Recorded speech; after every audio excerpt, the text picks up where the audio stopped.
तो जैसा कि लास्ट एपिसोड में हमने देखा था, एक बंदा जो होता है वो आर्मी चीफ कमांडर्स को बताता है कि एकदम से जो सभी सैटेलाइट थी उनके मैग्नेटिक फील्ड ने काम करना बंद कर दिया है। जो सुनते के साथ ही आर्मी चीफ कमांडर जो होता है वो शो होकर चिल्लाते हुए उसे बोलता है कि तुम ये क्या बकवास कर रहे हो, आखिर जो मैग्नेटिक फील्ड था वो काम करना कैसे बंद कर सकता है। मुझे समझ में नहीं आ रहा कि कुछ दिनों से आखिर इस वर्ल्ड के अंदर इतनी अजीब अजीब चीजें जो है वो होना स्टार्ट क्यों हो गई है। और उन लोगों के इतना बोलते के साथ ही जो डेविड होता है वो वहाँ पर आ जाता है और वहाँ पर आने के बाद उन लोगों से बोलता है कि इस चीज़ का कोई भी फायदा नहीं है, क्योंकि एक सुपर पावर ने सभी चीज़ों को ब्लॉक कर दिया है। और ये जो सुपर पावर है ये हम लोगों की आजकल की जो टेक्निक है उसके बियॉन्ड है, तो इसीलिए हम उस सुपर पावर का कुछ भी नहीं बिगाड़ सकते। तो इसीलिए हम लोगों को बस यहाँ पर रुककर इंतजार करना होगा जब तक ये वे लोग यहाँ से चले नहीं जाते। और उसके इतना बोलते के साथ ही हमारा व्यू जो होता है वो अमातरासु और शोकोयुमी के ऊपर आ जाता है। और अब अमातरासु जो होती है वो शोकोयुमी से बोलती है कि सिस्टर आप अपनी आंखों को खोलना ही मत, क्योंकि अगर हम अपनी आंखों को नहीं खोलेंगे तो हम इसके किसी भी इल्यूजन के अंदर नहीं पड़ेंगे। जो सुनते के साथ ही शोकोयुमी भी अपनी आंखों को बंद कर लेती है।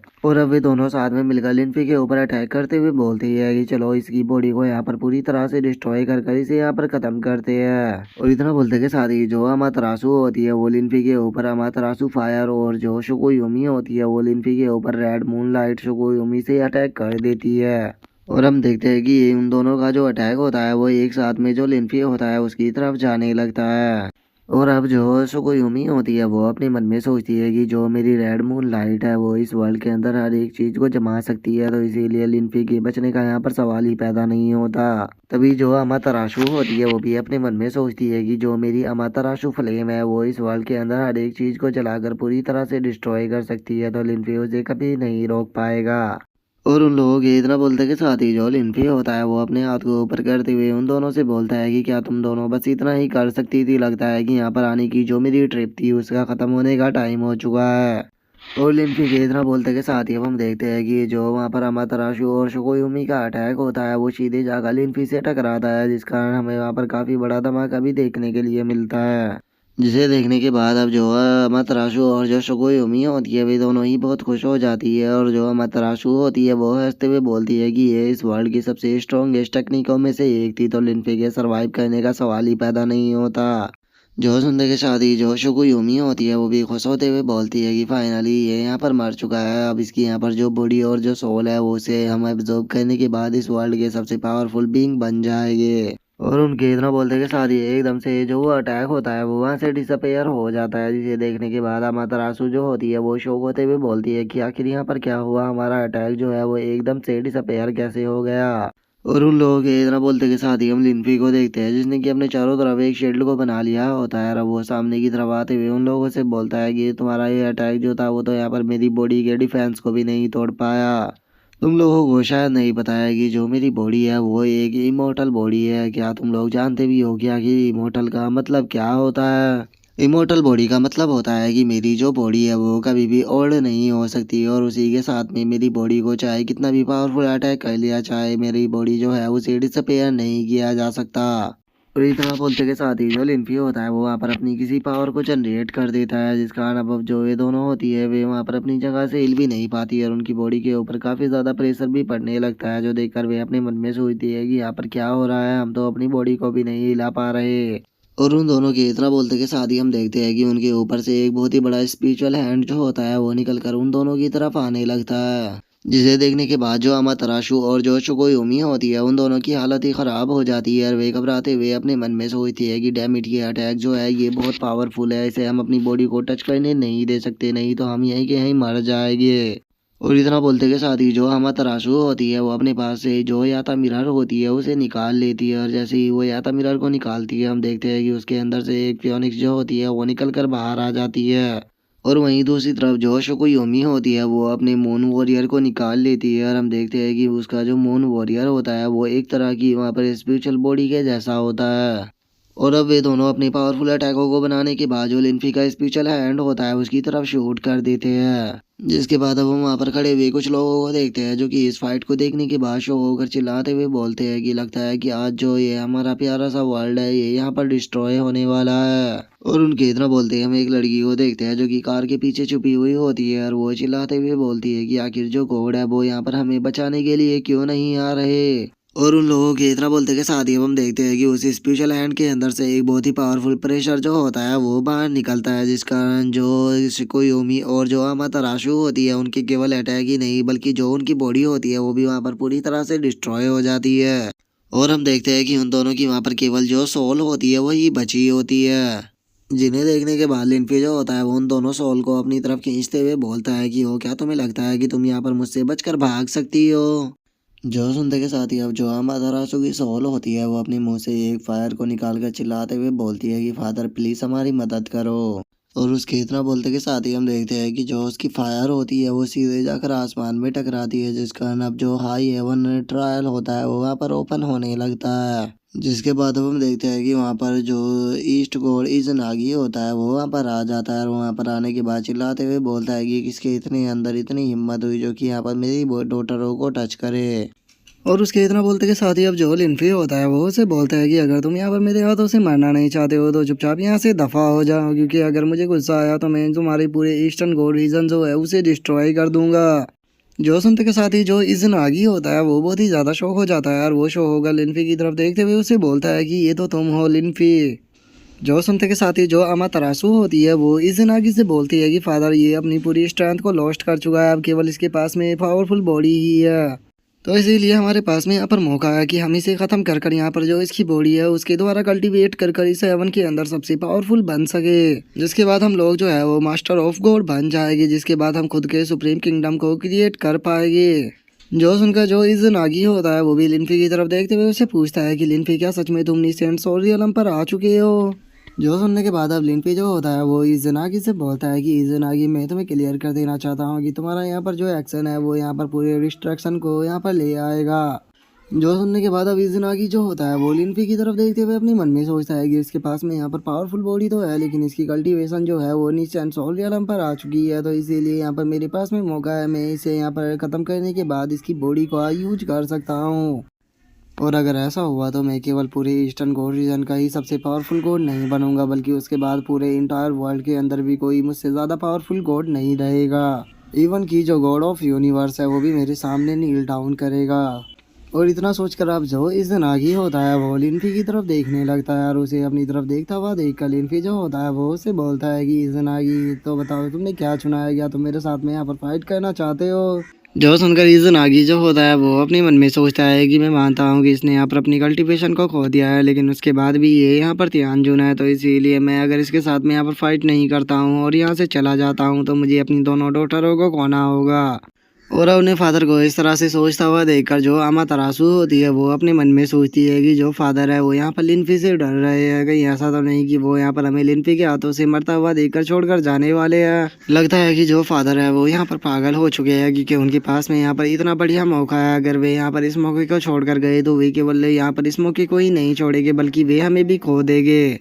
और अब अमातरासु के इतना सोचते के साथ ही जो शिकोयोमी होती है वो चिल्लाते हुए बोलती है कि फादर आप किस चीज़ की हेजिटेशन कर रहे हो, जल्दी से इसे यहाँ पर ख़त्म करो नहीं तो ये हम दोनों को मार देगा, क्योंकि अगर इसने हम दोनों को यहाँ पर मार दिया तो ये हम दोनों की जो गॉड पावर है उसे अपने अंदर एब्जॉर्ब कर लेगा, जिसके बाद इसकी कल्टीवेशन जो है वो दोबारा से इम्प्रूव हो जाएगी और ये आपको भी नहीं छोड़ेगा। जो सुनकर जो इज़नागी होता है वो अपने मन में सोचता है कि मेरे पास में यहाँ पर अब कोई दूसरा रास्ता नहीं है, या तो मुझे यहाँ पर मरना होगा या फिर इसके ट्रेजर यहाँ पर मुझे मिलेंगे। और इतना सोचते के साथ ही जो इज़नागी होता है वो अपने वेपन से अटैक करने के लिए तैयार होते हुए लिनफी से बोलता है कि लिनफी तुम यहाँ पर मरोगे। और इज़नागी के इतना बोलते के साथ ही हम देखते हैं कि वहाँ पर दो थंडर बॉडी जो होती है वो निकल कर लिनफी की तरफ जाने लगती है। और अब उसे अटैक करता हुआ देखकर जो लिनफी होता है वो वहाँ पर अपने किसी स्पेल को करते हुए उसे बोलता है कि ये कितने दुख की बात है कि तुमने इस वाले रास्ते को चुना। और लिनफी के इतना बोलते के साथ ही हम देखते हैं कि वहाँ पर एक पोर्टल खुलता है जिसके अंदर से कि एक पेड़ जो होता है वो बाहर निकल कर आ जाता है। और उस पेड़ को देखने के बाद जो इज़नागी होता है वो काफ़ी ज़्यादा शौक हो जाता है और वो शौक होते हुए बोलता है कि ये तो स्कैरी ट्री है। आगे जो स्कैरी ट्री है वो यहाँ पर कैसे आ सकता है, क्योंकि ये तो ईस्ट इंडीजन का ट्री है। जो सुनते के साथ ही लिनफी जो होता है वो उसे बोलता है कि ओ अच्छा, तो क्या तुम्हें ऐसा लगता है कि जो स्कैरी ट्री है उसे मैं अपनी मर्जी से यहाँ इधर उधर नहीं लेकर जा सकता। जो सुनते के साथ ही अब जो इज़नागी होता है उसे काफ़ी ज़्यादा गुस्सा आ जाता है और वो गुस्से में चिल्लाते हुए बोलता है कि नहीं, ये इम्पॉसिबल है, क्योंकि अब तुम कोई गॉड नहीं रहे हो और इसी के साथ में अगर तुम स्कैरी ट्री को कंट्रोल करना चाहते हो तो तुम्हारे पास में गोल्डन क्रो का ब्लड होना चाहिए। बिना गोल्डन क्रो के ब्लड के तुम इसे कंट्रोल नहीं कर सकते हो। जो सुनकर लिनफी जो होता है वो मुस्कुराते हुए उससे बोलता है कि कैसा रहेगा कि अगर मैं तुम्हें यहाँ पर बताऊँ कि मेरे पास में गोल्डन क्रो का ब्लड है। जो सुनकर इज़नागी जो होता है उसे लिनफी की बात के ऊपर यकीन बिल्कुल भी नहीं होता और वो चिल्लाते हुए बोलता है कि नहीं, ऐसा तो बिल्कुल भी नहीं हो सकता, क्योंकि गोल्डन क्रो जो है वो 10,000 साल पहले ही डिसअपेयर हो चुके हैं, तो फिर कैसे तुम्हारे पास में गोल्डन क्रो का ब्लड आ सकता है। जो सुनकर लिनफी जो होता है वो अपनी जेब से सामान को बाहर निकालने लगता है और वो अपनी जेब से बाहर सामान को निकालते हुए उससे बोलता है कि वे 10,000 साल पहले डिसअपेयर हुए थे, तो क्या 10,000 साल पहले मैं उनसे उनके ब्लड को नहीं ले सकता था। और अब लिनफी को अपनी जेब से इस तरह से सामान निकालकर बाहर फेंकता हुआ देखकर जो इज़नागी होता है उसे भी कुछ भी समझ में नहीं आता। तभी जो लिनफी होता है वो अपने पास से एक बोतल को निकाल लेता है जिसके अंदर की ब्लड की एक ड्रॉप होती है, जिसे देखने के बाद जो लिनफी होता है वो उससे बोलता है कि लो, ये मुझे मिल गया। और अब जैसे ही जो इज़नागी होता है वो उस ब्लड को देखता है तो वो बहुत ही ज़्यादा शौक हो जाता है और वो शौक होकर चिल्लाते हुए बोलता है कि ये तो गोल्डन क्रो का ब्लड है, लेकिन ये किसी नॉर्मल गोल्डन क्रो का ब्लड नहीं है, क्योंकि इसके आसपास में यांग सिक्स फ्लेम है। और इतना बोलते के साथ ही अब इज़नागी जो होता है वो घबराते हुए लिनफी से बोलता है कि इसका मतलब ये जो यहाँ पर ब्लड एसेंस है ये किसी और का नहीं बल्कि जो 3 लेजेंड्स गोल्डन क्रो एम्परर थे उनमें से एक का है। जो सुनकर लिनफी जो होता है वो मुस्कुराते हुए उससे बोलता है कि ओ अच्छा, तो तुम इसके बारे में जानते हो, सच में तुम ईस्टर्न गोल्ड रीजन के रूलर होने के लायक हो। तुमने बिल्कुल सही कहा, ये जो गोल्डन क्रो एम्परर था उसी का ही ब्लड है और इसे पाने के पीछे एक बहुत ही इंटरेस्टिंग कहानी जो है वो जुड़ी हुई है। और उसके इतना बोलते ही अब हमारा व्यू जो होता है वो पास्ट में इंसेंट टाइम पर आ जाता है, जहाँ पर की राइटर जो होता है वो हमें बताता है कि उस टाइम पर जो सभी लैंड थे वो डस्ट में बदल चुके थे और जो लोग थे वो यहाँ पर गर्मियों से मर रहे थे। और राइटर के इतना बोलते के साथ ही अब हमारा व्यू जो होता है वो एक घर के अंदर आ जाता है, जहाँ पर कि हम काफ़ी सारे लोगों को बैठा हुआ देखते हैं, जिनमें से जो ओल्ड मैन होता है वो बाकी लोगों से बोलता है कि अगर इसी तरह से चलता रहा तो एक एक कर यहाँ पर सभी लोग मारे जाएंगे। कितना अच्छा होता अगर यहाँ पर कोई हीरो होता, वो केवल एक अटैक कर ही जो गोल्डन क्रो एम्परर है उसे मार देता। जो सुनते के साथ ही वहाँ पर बैठी हुई लड़की जो होती है वो उस ओल्ड मैन से बोलती है कि अगर यहाँ पर कोई हीरो भी होता तो उससे भी कुछ भी नहीं हो पाता, क्योंकि जो गोल्डन क्रो है वो इमोर्टल एम्परर का बेटा है। जो सुनकर वहाँ पर बैठा हुआ एक लड़का जो होता है वो भी बोलता है कि हाँ, इसने बिल्कुल सही कहा, यहाँ पर किसी के हीरो के आने से कोई भी फर्क नहीं पड़ेगा, क्योंकि खुद अगर एम्परर भी आ जाए तो वो भी उस गोल्डन क्रो को यहाँ पर नहीं मार सकते। लेकिन अगर हाँ, मेरे पास में कोई पावरफुल वेपन होता और मेरे पास में थोड़ी पावर भी होती तो उस गोल्डन क्रो को मैं अपने हाथों से मारता। और उन लोगों के इतना बोलते के साथ ही लिनफी जो होता है वो वहाँ पर आ जाता है और वो वहाँ पर आने के बाद उन लोगों से बोलता है कि जो गोल्डन क्रो एम्परर है वो 3 लेजेंड्स में से एक है, लेकिन इस चीज़ से कोई भी फर्क नहीं पड़ता कि अगर वो यहाँ पर एम्परर का बेटा भी है, तो क्योंकि वो यहाँ पर लोगों को नुकसान पहुँचा रहा है तो इसीलिए उसे यहाँ पर मरना होगा। और इतना बोलकर जो लिनफी होता है वो अपने एरो को तैयार करने लगता है और उस एरो को तैयार करते के साथ ही सीधे उसे शूट कर देता है। और हम देखते हैं कि वहाँ पर जो गोल्डन क्रो होता है वो उस एरो को अपनी तरफ आता हुआ देखकर चिल्लाते हुए बोलता है, अरे सच में तुम लोग जो हो वो तो बहुत ही ज्यादा नादान हो, क्या सच में तुम्हें लगता है कि ये छोटा सा एरो जो है वो यहाँ पर मुझे नुकसान पहुंचा पाएगा।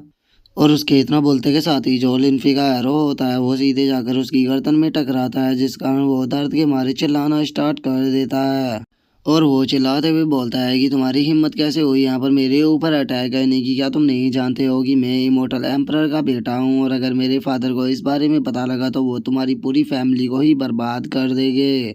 और इतना बोलते बोलते हम देखते हैं कि जो गोल्डन क्रो होता है वो सीधे आकर जमीन पर टकराता है, जिसके बाद अब हम वहाँ पर बैठे हुए एक लड़की को देखते हैं जो कि गोल्डन क्रो को इस तरह से जमीन पर गिरता हुआ देखकर शौक होकर बोलता है कि मुझे यकीन नहीं होता कि इसने केवल एक ही अटैक में यहाँ पर गोल्डन क्रो को मार दिया। जो सुनकर लिनफी जो होता है वो उस लड़के से बोलता है कि वो अभी यहाँ पर नहीं मरा है, लेकिन उसे हमें जल्दी ही मारना होगा, क्योंकि अगर हमने ऐसा नहीं किया तो वो इस पूरी जगह को लावा में बदल देगा। और इतना बोलकर अब लिनफी जो होता है वो वहाँ से जाने लगता है और वो लड़का जो होता है वो भी लिनफी के पीछे जाते हुए अपने मन में सोचता है कि ये पर्सन जो है वो बहुत ही ज़्यादा एक्स्ट्रा ऑर्डिनरी है। और उसके इतना सोचते के साथ ही हम दोबारा से उसी गोल्डन क्रो को देखते हैं जो कि जमीन पर गिरा हुआ होता है और वो गुस्से में चिल्लाते हुए बोलता है कि आखिर ये किस तरह का एरो था, क्योंकि इसकी स्पिरिचुअल पावर को मैं अपनी बॉडी के ऊपर से नहीं हटा पा रहा हूँ। आखिर तुम हो कौन और तुमने ये मेरे साथ में क्या किया है? क्या तुम जानते भी हो कि मैं कौन हूँ? और उसके इतना बोलते ही अब लिनफी जो होता है वो उसके सामने आ जाता है और वो अपने दूसरे एरो को तैयार करते हुए उससे बोलता है कि तुमने बहुत सारे ह्यूमनों को यहाँ पर मारा है, तो इसीलिए तुम्हें यहाँ पर पनिश किया जाएगा और तुम्हारी पनिश जो है वो यहाँ पर डेथ है। और अब लिनियो को अपने सामने देखते के साथ ही गोल्डन क्रो की हालत जो होती है वो बहुत ही ज़्यादा ख़राब हो जाती है और वो घबराते हुए बोलता है कि एम्परर लिनियो तो आप हो, प्लीज़ प्लीज़ प्लीज़ मुझे माफ़ कर दीजिए।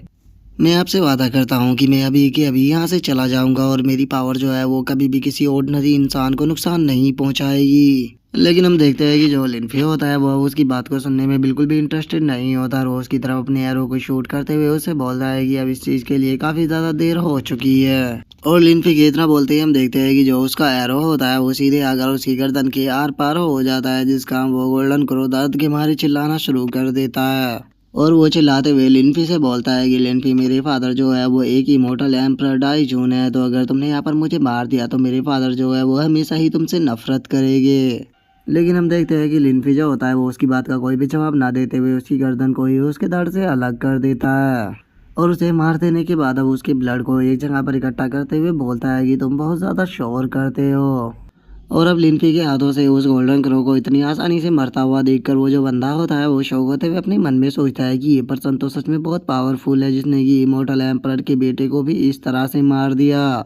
अगर मेरे पास में भी इस तरह की पावर हो तो मुझे यकीन है कि जो मेरे लोग हैं उन्हें यहाँ पर इस तरह से सफ़र नहीं करना पड़ेगा। और उसके इतना बोलते ही हम देखते हैं कि लिनफी के पास में जो ब्लड होता है उसमें से एक बूंद जो होती है वो ज़मीन पर गिर जाती है और वो जैसे ही ज़मीन पर गिरती है तो वहाँ पर एक छोटा सा पेड़ निकल कर आने लगता है,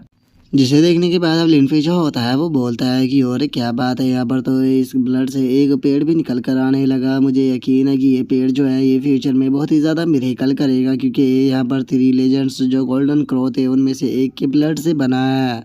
और इतना बोलकर अब लिनफी जो होता है वो उस लड़के से पूछता है कि इस जगह का नाम क्या है, जो सुनने के बाद वो लड़का जो होता है वो लिनफी को बताता है। वैसे तो इस पैलेस का कोई भी फेमस नाम नहीं है, बस हम लोग जो है वो इसे सैंग नाम से पुकारते हैं। जो सुनकर लिनफी जो होता है वो उस पेड़ के ऊपर एक छोटी सी शील्ड को बनाते हुए उससे बोलता है कि ठीक है, तो आज से तुम्हारा नाम फूशैंग होगा। और इतना बोलकर अब लिनफी जो होता है वो उस लड़के से पूछता है कि आखिर तुम मुझे फॉलो क्यों कर रहे हो। जो सुनकर वो लड़का जो होता है वो लिनफी से बोलता है कि मैं भी आपकी तरह हीरो बनना चाहता हूँ, मैं भी ह्यूमन रेस को प्रोटेक्ट करना चाहता हूँ, तो इसीलिए प्लीज़ मैं चाहता हूँ कि आप मुझे अपना डिसाइपल बना लीजिए। जो सुनकर लिनफी जो होता है वो उस लड़के से पूछता है कि ठीक है, मुझे बताओ तुम्हारा नाम क्या है। जो सुनकर वो लड़का भी काफ़ी खुश हो जाता है और वो खुश होते हुए लिनफी को बताता है कि मेरा नाम हाओ यी है।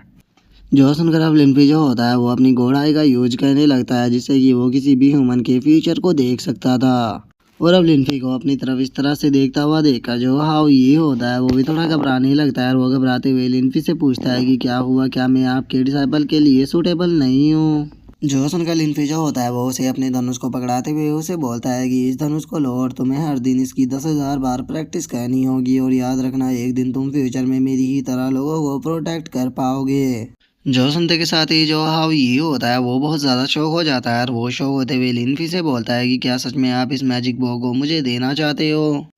जो सुनकर लिनफी जो होता है वो वहाँ से जाने लगता है और वहाँ से जाते हुए उसे बोलता है कि याद रखना फ्यूचर में गोल्डन क्रो जो है वो यहाँ पर डिस्ट्रक्शन मचाने ज़रूर आएगा, लेकिन उस टाइम पर तुमने आज जो शब्द बोले हैं वो याद रखना।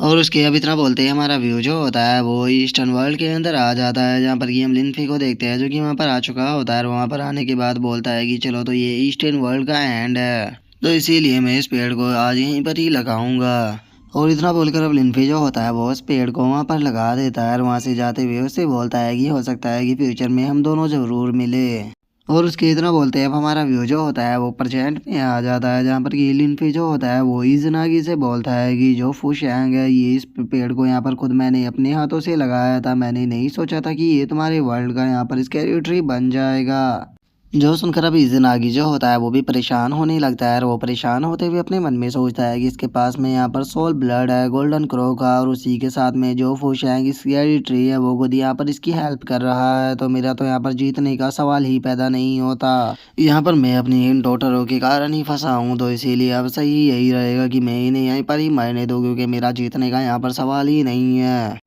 और इतना सोचते के साथ ही अभी जनागी जो होता है वो वहाँ से भागने लगता है और वहाँ से भागते हुए अपने मन में सोचता है कि मुझे यहाँ से जल्द निकलना होगा क्योंकि अगर मैं जिंदा रहा तो फ्यूचर में और भी चांस ज़रूर मिलेगी। और अब उसे वहाँ से भागता हुआ देखकर जो लिनफी होता है वो वहाँ पर कई सारे पोर्टलों को खोलकर जो फूशैंग ट्री होता है उसे बाहर निकाल लेता है और उसे बाहर निकालने के बाद चिल्लाते हुए इज़नागी से बोलता है कि ओ क्या तुम यहाँ से भागना चाहते हो? अगर तुम यहाँ से भागना चाहते हो तो उसके लिए अब काफ़ी ज़्यादा देर हो चुकी है क्योंकि अब तुम यहाँ पर मेरे हाथों से मरने वाले हो। और उसके इतना बोलते के साथ ही हम देखते हैं कि जो फूशैंग ट्री की ब्रांच होती है वो जाकर इज़नागी की बॉडी के आर पार हो जाती है, जिस कारण अब हम देखते हैं कि जो उसकी बॉडी होती है वो वहाँ पर ब्लास्ट होने लगती है और वो चिल्लाते हुए बोलता है कि मैंने आखिर तुम्हारी जैसी दो बास्टर डॉटरों को अपने पास में पाला ही क्यों, मुझे तुम्हें बचपन में ही मार देना चाहिए था। जो देखकर अब जो शुकोयोमी और जो अमातरासु होती है वे दोनों भी फादर फादर चिल्लाना शुरू कर देती है, जिसके बाद अब लिनफी जो होता है वो उन दोनों की सोल की तरफ देखते हुए बोलता है कि चलो अब मरने की तुम्हारी बारी है। और उसके इतना बोलते ही हमारा व्यू जो होता है वो सिटी के लोगों के ऊपर आ जाता है, जहाँ पर की सिटी के ऊपर से अब जो काले कलर के बादल होते हैं वो हटने लगते हैं और जो सिटी के लोग होते हैं वो एक दूसरे को देखते हुए बोलते हैं कि लगता है कि ये ख़त्म हो गया, हम लोग अभी भी जिंदा है। और इतना बोलकर अब सभी लोग जो होते हैं वो खुशी के मारे रोना स्टार्ट कर देते हैं और वे हंसते हुए बोलते हैं कि भगवान तुम्हारा लाख लाख शुक्र है जो कि तुमने हमें यहाँ पर बचा लिया, फाइनली हम लोग जो है वो यहाँ पर बच गए। और उसके अब इतना बोलते हैं हमारा व्यू जो होता है वो जिनमू ट्री के ऊपर आ जाता है, जहाँ पर कि हम देखते हैं कि एक पोर्टल को खोलकर जो लिनफी होता है वो जिनमू ट्री के पास में आ चुका होता है और वो उससे बोलता है कि देखो मैं तुम्हारे लिए यहाँ पर एक खाना लेकर आया हूँ।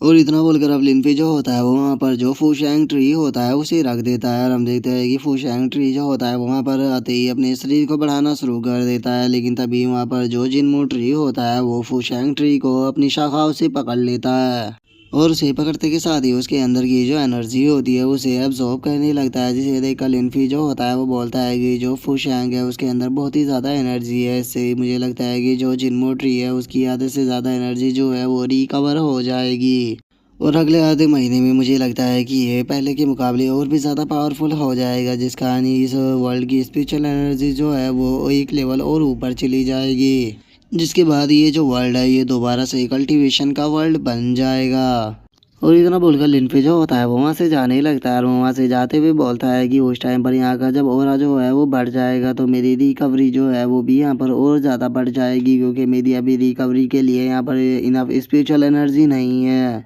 और उससे अलग जो गोल्डन मिरर है मेरे पास में अभी भी उसकी इनफ इंफॉर्मेशन नहीं है, तो मुझे किसी अपॉर्चुनिटी को ढूंढना होगा ताकि मैं हवन के अंदर वापस लौट सकूँ। और इतना बोलकर अब लिनफी जो होता है वो दोबारा से अपनी विले के अंदर आ जाता है, जहाँ पर कि जो याओ गैंग होती है वो आते ही लिनफी को गले लगा लेती है और वो लिनफी को गले लगाते हुए उससे बोलती है कि तुम आखिर चले कहाँ गए थे, यहाँ का जो मौसम था वो एकदम से बहुत ही ज़्यादा बदल गया था, जिसका मैं बहुत ज़्यादा डर गई थी, मुझे लगा कि शायद तुम्हें कुछ होना गया हो। जो सुनकर लिनफी जो होता है वो याओ गैंग को गले लगाते हुए उससे बोलता है कि तुम्हें घबराने की ज़रूरत नहीं है, मैं बस कुछ बेकार लोगों को यहाँ पर ठिकाने लगाने के लिए गया था क्योंकि वे लोग जो थे वो यहाँ पर परेशानी क्रिएट कर रहे थे। जो सुनकर अब याओ गैंग जो होती है वो लिनफी से पूछती है कि क्या वे लोग जो थे वो बहुत ज़्यादा पावरफुल थे, और अब याओ गैंग को अपनी ऐसी चिंता करता हुआ देखकर जो लिनफी होता है वो उसे कोई भी जवाब ना देकर उसकी तरफ देखने लगता है। जो देखते के साथ ही अब याओ गैंग जो होती है वो भी लिनफी को किस करना शुरू कर देती है